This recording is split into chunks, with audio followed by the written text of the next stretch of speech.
নমস্কার বন্ধুরা, চৈত্র সংক্রান্তি। আজকে আমাদের অনেক কিছু রান্না করতে লাগে। আমি এখনো উপাস আছি।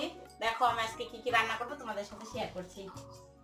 পাঁচ শাক ভাজবো, মিষ্টি লাউ, নিম পাতা, গুটি বেগুন, ডিমা তিতা, টক ডাল বানাবো, তার জন্য আম কাটা, এখানে আছে মূলা শাক, আর এখানে দেখো ভাজার জন্য পটল, করলা, এগুলো ভাজা করব।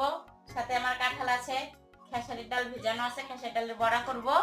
তারপরে সবকিছু পাঁচ মিশালি সবজি বানাবো।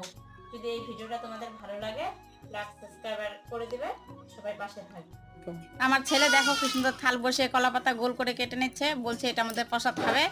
আরও কাটা হইলে বললো মা দেখো কত সুন্দর হয়েছে। আমি ঠিক আছে বাবা, আমি আমাদের প্রসাদ দিব। এদিকে আমার রান্না বাড়িটা শেষ করে এখন আমি পূজাটাও সেরে নিলাম। আর